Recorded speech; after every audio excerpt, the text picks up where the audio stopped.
What's going on, y'all? It's another episode of Curious Mike. I am here with Chris Brickley. It's an honor to have you on, man. You know, there's very few people that I feel like their reputation is, like yours, to where there's nothing bad across the league, across friends, across people that work with you that have a negative thing to say about you. And, you know, you're one of the best trainers in the game. So it's an honor to have you on and just chop it up. No, I appreciate that, man. As you know, I've been a fan of your game for years. We've been texting back and forth. I've been trying to get you in the gym. A big fan of your game. Team Puma, Yes, both sir. in the Puma family. But no, thanks for having me. Yeah, no doubt, bro. So, brother, like I was just, saying, I feel like in your space, there's always, you know, because there's so many trainers that are trying to, get in the door with players and things like that. So, a lot of trainers, I feel like, have just good reputations from some people, then other people have bad reviews, bad reputations. I feel like one of the things about you is there's not a player in the league, a player you work with that has a negative thing to say about you. Um, how did you kind of cultivate that relationship with players? Was it just like, I feel like you got to be very intentional in that space because that's one of the things I really admire about you. Yeah, no. First off, I appreciate that. No, I've done a bunch of interviews and no one's ever said that or broken that down. So I appreciate that.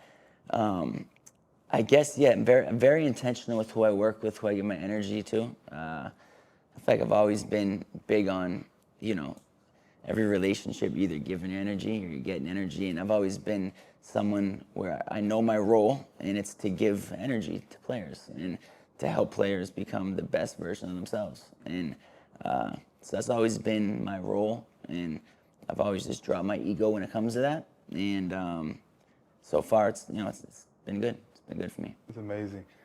Like tracing back early, like let's get into the Chris Brickley story a little bit.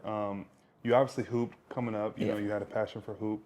And then what was that like after high school? I think I read that you tried to walk on somewhere. Yep. And then from there, was it just right into the training? I actually had a guest on yesterday who said they knew you towards the beginning of your journey, and they remember there were times where you were in the car, like you were sleeping in the car, and Yeah. things like that, and really just thugging it out. So like those Yeah. early days when you decided to Man. transition, what was that like? Yeah, so I grew up in New Hampshire, hooped, went to Northeastern, small Division I school, transferred to Louisville as a walk-on, and then at that point in my life, I was like, all right, no chance of making the NBA.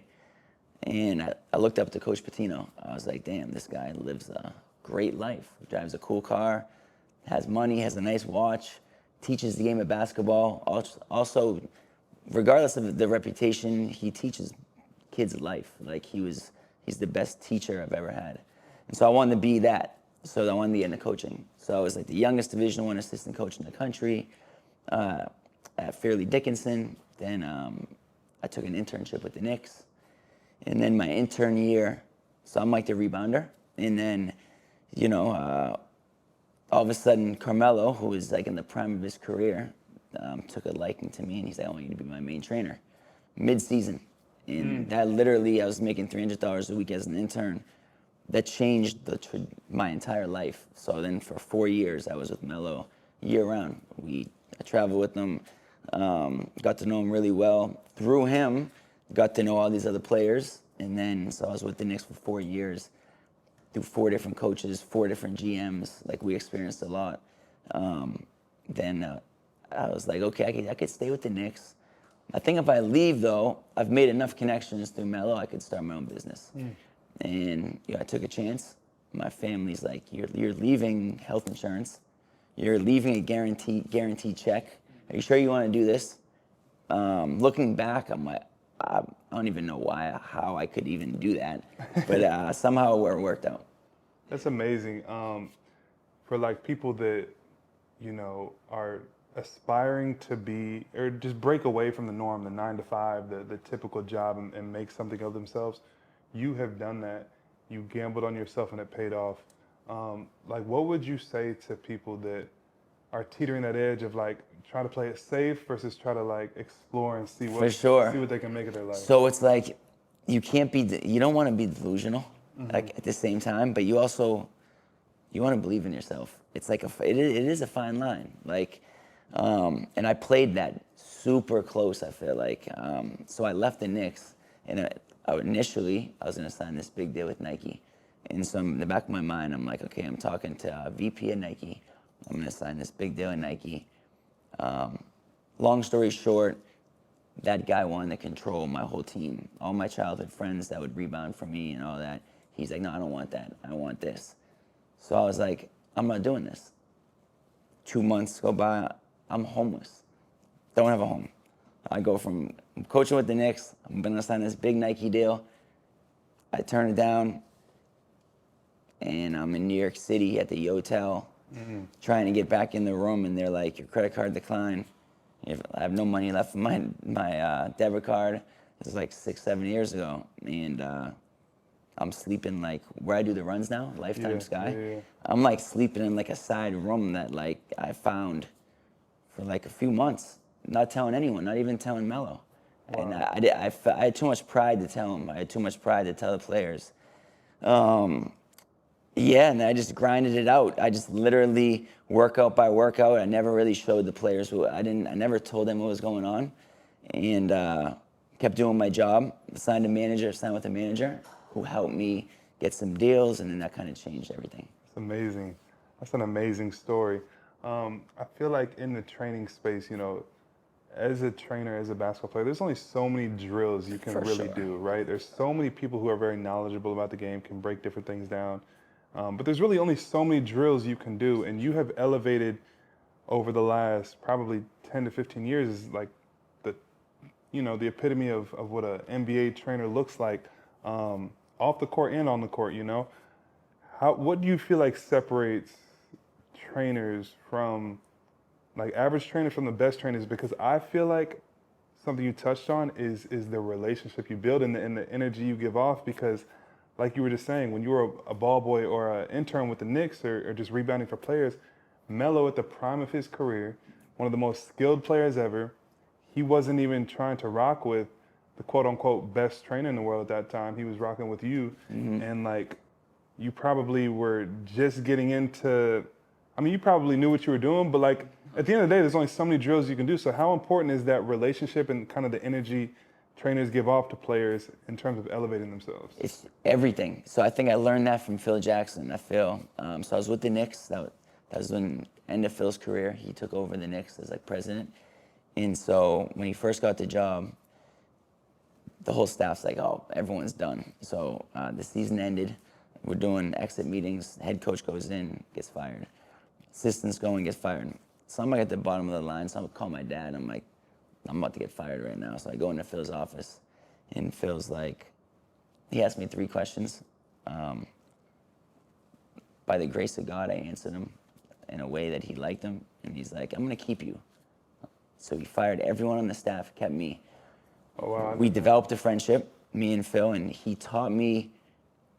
When I was with this is Phil talking. When I was with the Bulls, it wasn't about basketball. It was about how I managed Michael Jordan and Scottie Pippen and Dennis Rodman. And so then I was like, damn, so this whole basketball thing is like, it's about managing players' energy, managing different players' attitudes, and like figuring that out. And that's how you get the best of the players. So I think like I took a lot of that into my training. Like you said, obviously, you want the right drills, but there's no magic drills. Yeah. But yeah, I think Phil played a huge role in just how I deal with players. That's amazing. So Melo, you guys are rocking. You're kind of building your brand a little bit that way. When did it get to the point where so many players and just like how did you slowly? Because even when I met you a few years ago, we met at some Puma event. Yep. Like it wasn't at the level it is now. You know what I mean? And probably a few years prior to that, it wasn't at the level it was then. So like, how did you slowly? You're in New York City, the biggest market, but from working with Melo to all these different players, how did you slowly build that reputation and that trust along the league? Yeah, so I think, first off, shout out to Melo and shout out to New York City. I'd be delusional to be like New York City didn't play a role or Melo didn't play a role. I think through Melo, I got a chance to work with KD and work with LeBron and James and Russ and these guys and just be able to spend time with them. And they got to see that I was coming from a genuine place. I knew what I was talking about as far as like I wasn't bullshitting them about like I don't know, you know when someone's trying to talk to you about your game and they really don't know. So I was always honest. If a player asked me something that I didn't know, I'd be honest. I don't know. So I think just being honest. I think the New York State thing really helped. Building a team around me. I signed with a manager that wasn't like part of a big agency. He just worked for me. He's done a great job. Got me a Puma deal and BMW and 2K and all these things that I think have helped me with my career. That's amazing. I feel like also like as a player, as an NBA player, one thing that really turns players off to trainers is when trainers try to act like the player needs them. For sure. I remember like back in high school, there were a couple trainers and a couple people that would approach me. And I was already one of the best players in the country. And they would be like, if you work with me, you could take from here to here. Yeah. That probably never was in your baggage. No, because you just know any NBA player I've ever worked with, they don't need me. I didn't make them. You do all the work, right? I'm just able to be part of your journey and be able to literally, I call it like just witnessing your journey. Be like, yeah, we do drills, yeah, we do film, but you're the one doing all the work. You're the one you get the injuries. I don't deal with the injuries. I don't deal with you rehabbing, all of that stuff. I'm huge on that too. I hate when people are like, I hate when trainers are like my player. No, a player, me and Buddy were talking about it earlier today. A player should be able to work with multiple trainers, and that's fine. That's okay. It's like no trainer should be like, don't work with anyone else. Just work with me. So to answer your question, I think I've always just been open to. I show love to other trainers, and I understand that I didn't make any players. That's for sure. Yeah. As you have elevated in that space and become, who you are today, I mean, there's only one other person I can really think of that like has the on the court presence and off the court social media presence as you do, and that's like Lethal Shooter. But he's more like skits a little bit, and you're more like really just in the trenches, in the gym with players every single day. As you've elevated, how have you maintained because you come off very humble, and I feel like that has been part of the reason for your success, but how have you maintained that to where like the simplicity of what got you to where you are today, which was probably grinding it out in the gym every day, talking to players, hitting players up to get in the gym, and just the simplicity of that, how as you have rose kind of in fame and just in notoriety, how have you maintained like that humility and just that grind and that work ethic? Because I'm around a lot of people, not only basketball players, but even like musicians and other people who once they kind of taste that success of what money and fame and all this stuff gets them, they lose that like desire to every single day wake up early, get in the gym, do it again. How have you maintained that? That's actually the way you broke that down. The simplicity of like, it's like, how did I get to where I got to? It's just every day getting in the gym, working with players, building day by day, day after day after day after day. It's like no magic. But so to answer your question, yeah, for sure. I went in my 20s and I never had over $20,000 in my bank account. And then, you get to your 30s and I have 7 figures in my bank account. And then like people might ask me for pictures and so like, yeah, that's for sure different. That was never the plan, ever. That was never the plan. So I have like little things that I do. Like, for example, I have humility on my finger, but something that I do a lot. Next one is this: is I get in my car and I drive to where I used to live when I was struggling, where I lived when I coached at FDU in New Jersey. And I go on these drives and I take myself back to where I was 7, 8 years ago mentally, and just to stay grounded. I think that's like huge. That's like my thing, just driving back and trying to put myself in those places. Yeah, no, I think that's an amazing tool, like taking yourself out of kind of this luxurious lifestyle and putting yourself kind of back in the grind, back in the trenches. Like I remember before the bubble happened, all the gyms were shut down. Like we couldn't get in the Nuggets facility. I couldn't get in any of the nice gyms.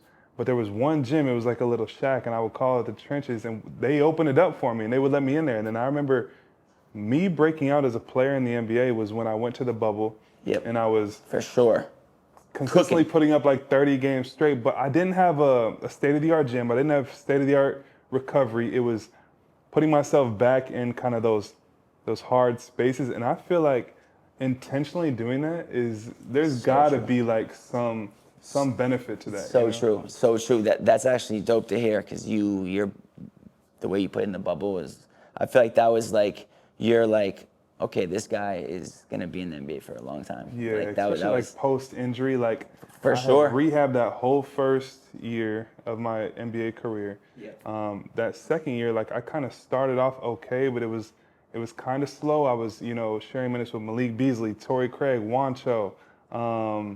There was like 4 or 5 of us that coach was, and Yep. then the bubble happened. That was like the break in the middle of the season, and I got so lucky because I got to start pretty early because guys had COVID, so they weren't. And then I got to break out in the bubble, but A yeah, bunch of like 20 plus games. yeah, Yeah, no, I remember that. I yeah. definitely remember that. But yeah, no, so I think that's huge putting your.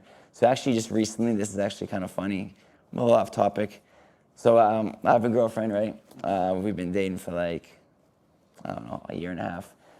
She lives like by Madison Square Garden. She lives with like some roommates.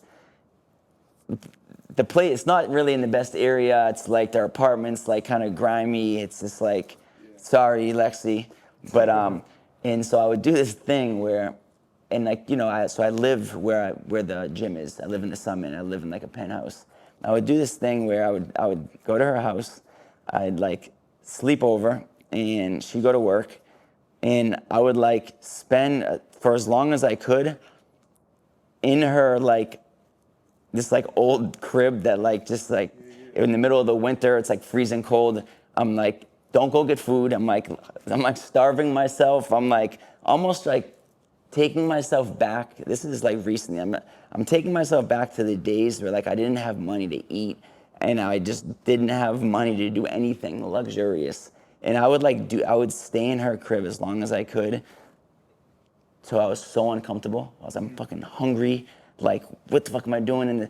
And I feel like that like helped. That helps. Like getting yourself uncomfortable, kind of like we were talking about the gym. 100%. Yeah. No, that's such an underrated like tactic to increase mental strength and to increase like resiliency and all that is on purpose go put yourself in uncomfortable positions. For sure. And that can be as simple as waking up and you want to get in a hot shower, go turn on a cold shower. For or sure. go get in a cold tub or do, when you feel like doing this, do something else on purpose. And like that really can build your mind in a way that, and like there was I watched an interview actually. David Goggins had an interview with Andrew Huberman. I don't know if you know who that is. Yeah. But they talked about this part in your brain that only grows when you do uncomfortable things. Like that's the only time that it grows is when you do uncomfortable things on purpose and you accomplish those things. So what you're saying of putting yourself back in those shoes of when you didn't have much and you didn't have much money and doing that on purpose, that as you climb in life, I feel like that's important to do. No, for sure. The mindset, just having that mindset. I have a question for you. What is your go-to during your playing career moments when you're not shooting good, or you're not playing good? Do you do anything different, or do you keep your routine the same? When I'm not shooting good and not playing good, I try to keep my routine very similar. If anything, I'll go in the evenings and really just try to like get my form and go back to like really basic things. Yep. But like off of the court, mental wise, I have to like, if I'm kind of like in the mix a little bit during the season, hanging out, going to dinners. For me personally, I have to like, alone time is really important. So I got to get back to spending like time alone, time reading books, times journaling, times of getting that, because we all like in this line of work, the physical part of things is very easy. So going to the gym, lifting weights, all that stuff is easy for me. So during those hard times, I have to on purpose like go to like the mental gym and like do things that I don't normally do, which is journaling, some meditation, some prayer, so that I can try to get that like feeling of heaviness and that feeling of whatever off of me. So then I can go into the game and just feel like, man, like I can have a quick memory. Even if I miss, like I'm free out there. I feel loose. I feel free. I don't feel this pressure. That's dope, man. I hope someone clips that for players out there. I feel like that's such a big thing. Players get stuck in there. They don't know how to get out of it. Yeah. They don't know how to get to that journaling or being alone, or they can't figure that part out. And sometimes that's why players can't get to that next level.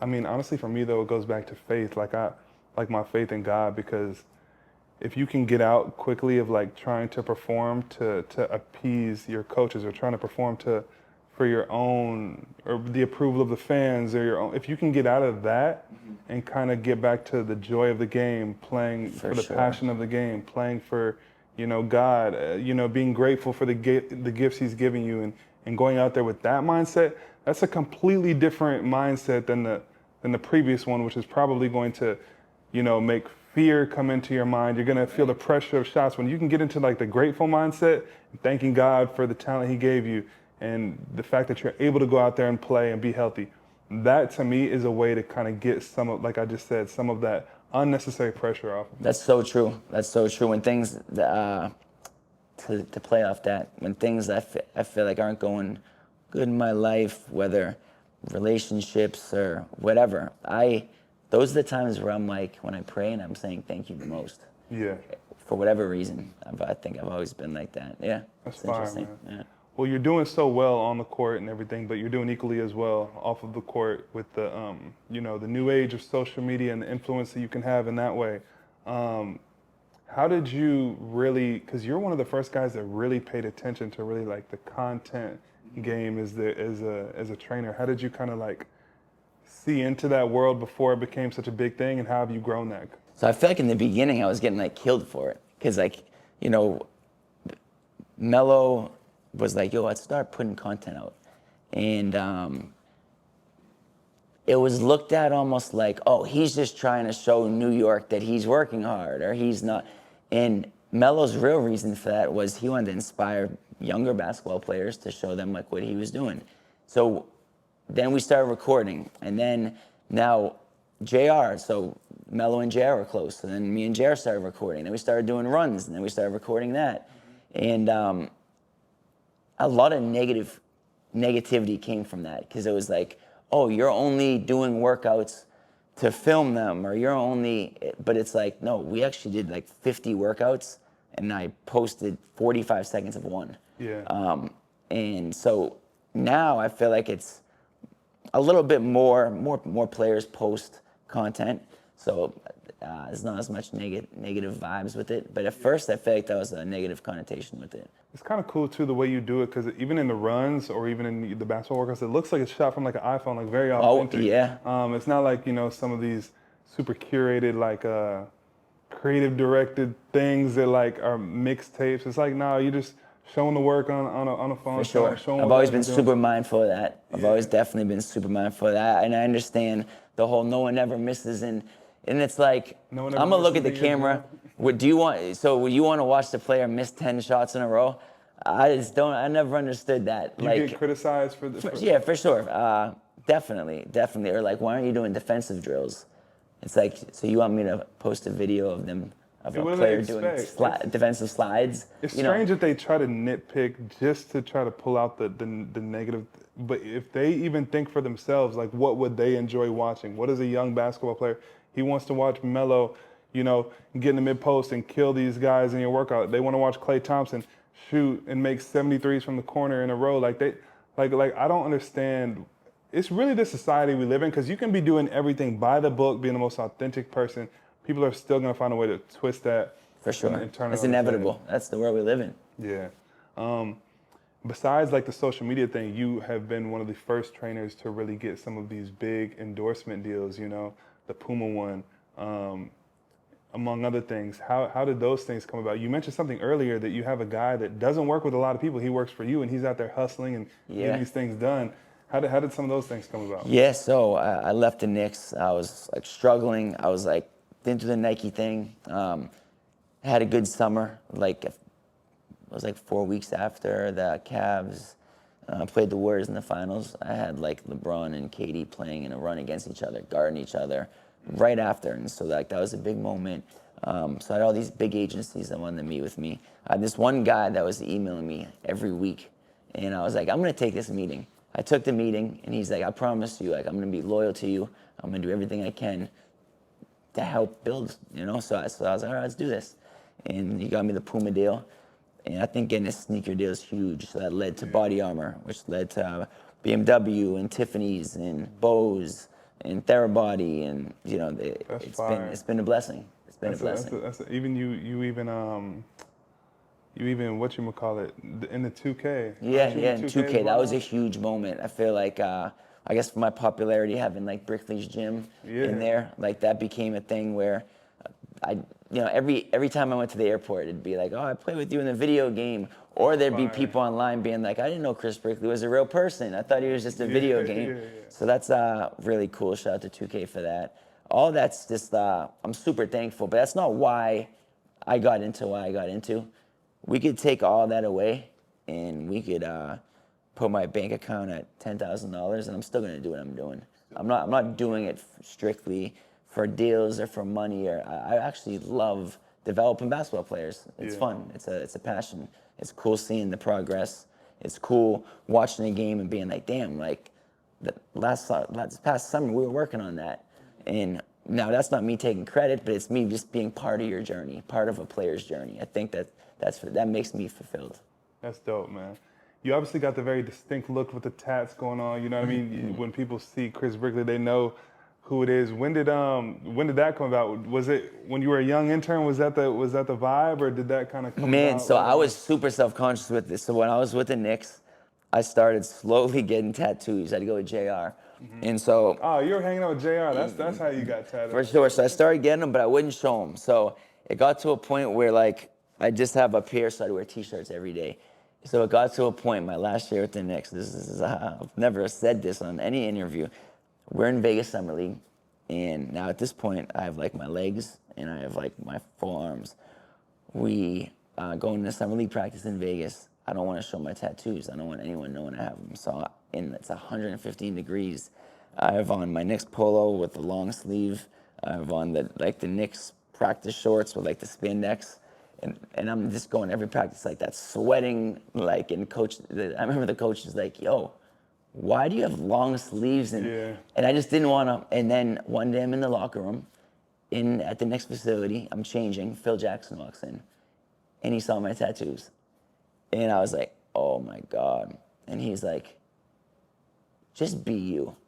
That's literally all he said. We didn't talk about the tattoos, but I knew what he was talking about, and I was like, so I literally ended up getting "BU" on my arm, and I was like, yeah, fuck it, I'm just gonna be myself, and I just from that point on I stopped hiding. Unashamed with the tats. Yeah. Is there a chance that Eminem was your favorite rapper growing up? Nah, no, he wasn't. Eminem. You get told I that- liked Eminem. really? I liked Eminem. I was an Eminem fan. I like Jadakiss. I like rap, but no, I liked Eminem. That's funny. dope.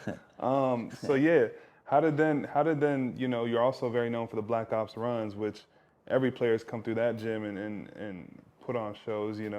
I love watching those highlights personally. I love watching Trey when he was Man. in there killing. I like watching when Bron and KD were going at it. Donovan Mitchell pulls up a lot. Really, everybody's been in that gym. But how did the Black Ops runs come about? And then talk about the era of Hoodie Melo a little bit. Yeah, so the Black Ops runs came. So Melo used to do this thing called Stay Mellow weekends in Puerto Rico, and so we're by the water, and having some drinks, and Melo's like, I'm coaching with the Knicks, and he's like, yo, when we get back to New York, I want you to put together a run, and I was like, okay, like Knicks got just guys on the team. He's like, no, anyone you can find. So I reach out to guys. I get KD. I get Kimball Walker at the time. It was like Lance Stevenson. It was a good group of guys. We do this run, but I'm coaching with the Knicks. Do the run. Someone else posted it. I walk into the office. They're like, you need to go talk to Dolan, the owner.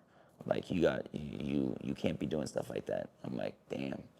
So I drive from Terrytown to Madison Square Garden to walk into the owner's office, and he's like, I'm making $60,000 a year. He's like, you doing that run just got the team fined $50,000, right? And I'm like, damn. And I'm thinking I'm about to get fired. And he's like, just don't do it again. I'm not mad at you. But What was the problem with it? because if you're a coach with a team, you're not allowed to technically work with it. It'd be recruiting. Gotcha. It'd be for recruiting purpose, right? Gotcha. So that was like the first ever run technically. So then I stopped doing it, and then that was also part of the reason why I left the Knicks. I was like, okay, I want to be able to do my own thing like that. So that was the first ever run. The Hoodie Melo thing, how that came about was. So Melo said, me and Melo have two different stories. I remember Melo was going through a time in New York where playing for the Knicks isn't easy. If you're not winning championships, which they haven't been, and you're the franchise player, they're going to be on you, especially if you're not making big playoff runs. When we were in the gym, he didn't want to be bothered. He didn't want anyone coming up to him, hey, Melo, come on, blah, blah, blah. So he put a hood on, and that was him being like, don't talk to me. Not to me, but to anyone that were to walk through the gym. And we just started working out, and we were posting it, and he had the hood on, and then that just became a thing. And then that was how it started. And then I think the NBA implemented hoods that next season. It was kind of crazy. That time was dope. Oh yeah, they implemented the warm-up warm-ups, shirts. They got the hood. yeah. That's fire. Who have you seen walk through that gym that to you is, well, first let's ask, like, who are the most impressive players with the most impressive work ethic? Does it correlate to how the world sees them? Like, is the LeBrons and the KDs also the hardest workers, or who's some guys that you've seen that are just So it's like they are the hardest workers. Like LeBron, we'll schedule an 8 o'clock workout, 8 a.m. And every single time we've ever worked out, he shows up at 6 a.m. and he stretches for an hour, and then there's abs, and then lifts, and every single time. If there's a run at 10, he's getting there at 8. Like, so it's tough not to say him. Yeah, and it's unbelievable. He's 40 years old, and he's still in the league, and he's still averaging 27 whatever a game. So it's tough not to say him, and it's tough not to say KD. It's like every time I've ever worked with him, he's gone game speed. Everything we've ever done, I can't ever remember a moment where he's like had a moment in the workout or a day where he didn't want to go like really hard. And so I think it like correlates to like, I think those have been like, to me, those have been the most impressive guys. And yeah, that's not the best answer, but you know. I mean, no, but it's there's no secret to success. Like, everybody's heard the LeBron stories of how dedicated he is to his craft, but to hear it from, a guy that works with him often and just every single time showing up 2 hours before, taking care of his body. I mean, there's a reason that guy's not only been as successful as he is, but how long he's done it. Like, a human body at that age is not supposed to be doing what LeBron's For doing. sure. You know what I'm saying? For sure. And just recently, so he started like the podcast. I thought it was interesting.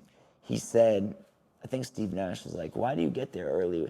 He was like, ever since a little kid, whenever he had to practice, if he cut it too close, he would get really anxious.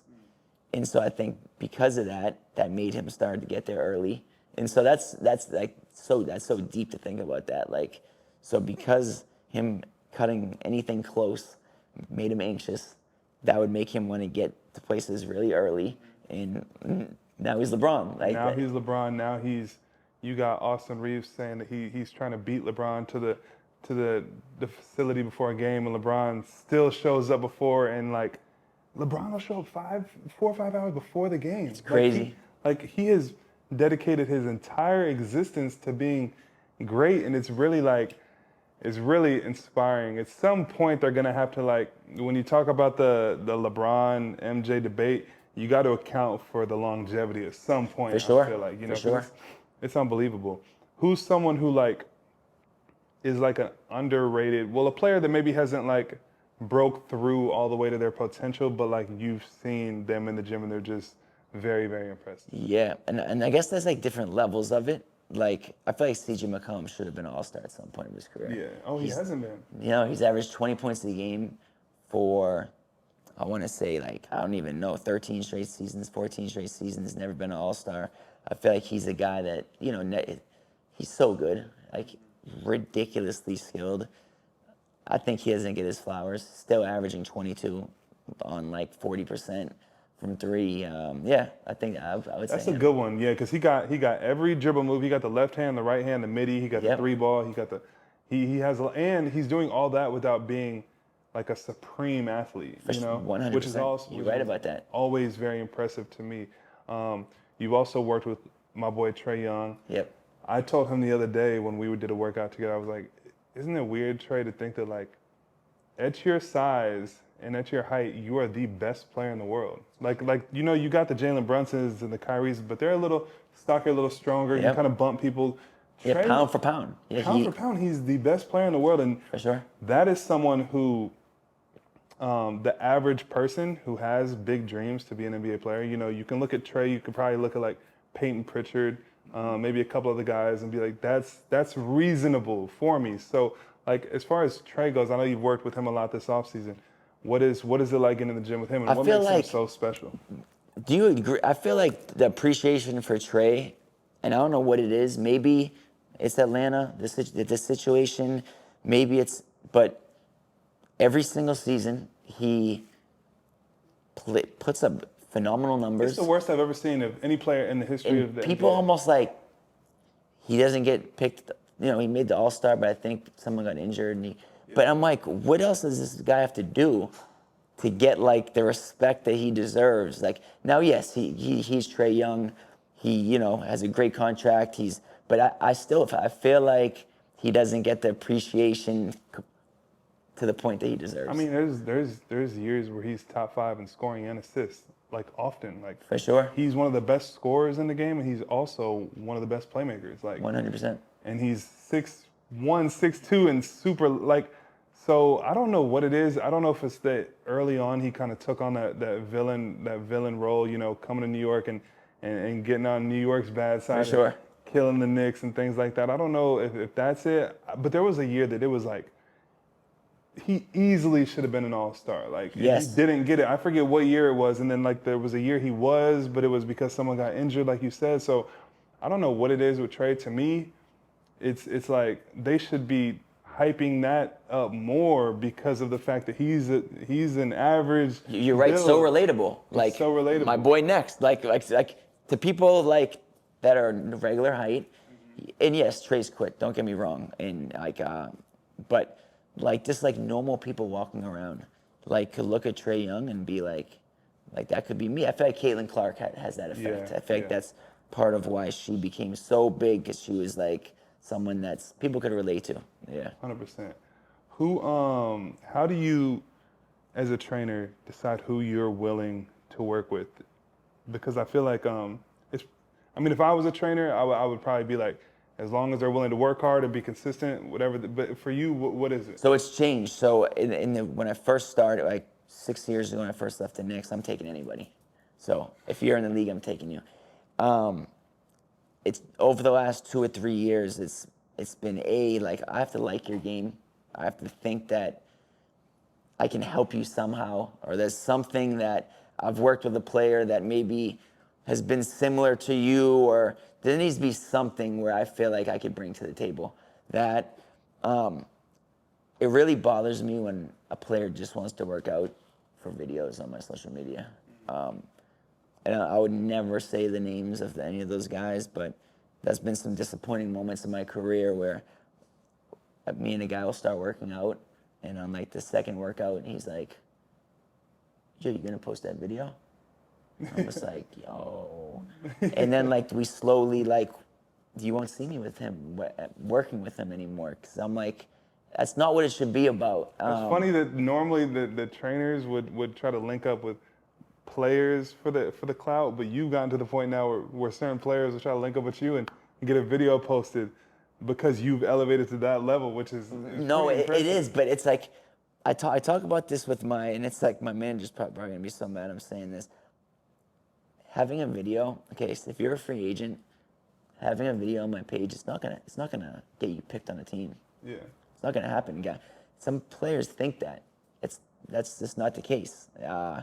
I couldn't stress that enough. Like I want to work to get better, to help you get better, but a video on social media that's 45 seconds long is not gonna make a team want to pick you, in my opinion. Yeah. Maybe I'm wrong.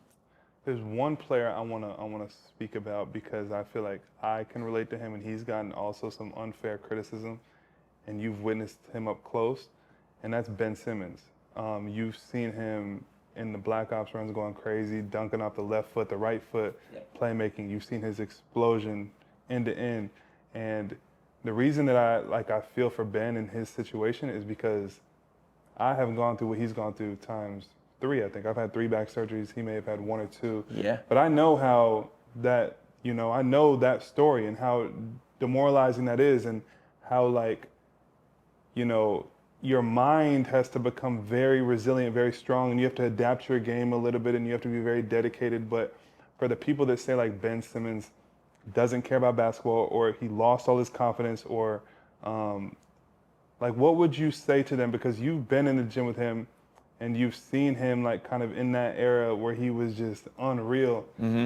For sure. What would you say about that situation? Exactly. I seen him when he, like, before his, like, injury, before his, like, essentially it was his back, but those are real injuries that he wanted to be healthy. Like, he didn't want to be not healthy. Like, and I salute you. Like, I don't know how you've done it. I know you talked about journaling, and you've talked about being alone and spending alone time, but to go through, like, you've had 3 back surgeries. 3 back surgeries, all of them. And to come back and still be an elite level player, like, you deserve all the flowers in the world for that. Like, your average person walking around doesn't understand, and even I haven't gotten the surgery, so I don't quite, but I've been around players to see.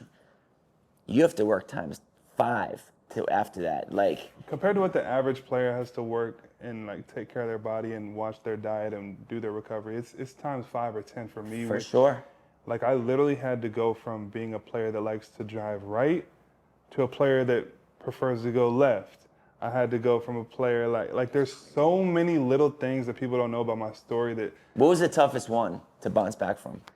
So the first one I had at Mizzou, and I actually hurt my back probably sophomore year of high school playing with Trae Young. And you were number one, and you were number 1 in the country. Number 1 in the world at this point. Yep. For my projected age. number 1 in the NBA draft. Projected number 1 draft pick, best player in the country. So all those things, and Trey can attest to this. Like, we were in practice with Mocan, and I'm a sophomore. It's a sophomore summer going into junior year. And we're in practice. I'm going up. I'm like, back then, like, my balance was OD. So I'm going up, about to dunk on a dude baseline. He runs by me, grabs my like arm in the air. And you've seen those videos of people, like, falling on their back really high, right? Yep. And that's what happened. The wind got knocked out of me, and, like, whatever. It took me a second to get up, but I got up and my back felt a little like off, right? But nothing crazy. So I didn't give it proper time to recover from there. I think I played in the game the very next day. Okay. But I think I started compensating for, like, little pains in my back, and there was, like, some soreness. And then I went to go see, like, a chiropractor or something, or a doctor maybe a few months later, when kind of that feeling wasn't ever right in my back again. And they said I had degenerative disc disease, right? They did an x-ray.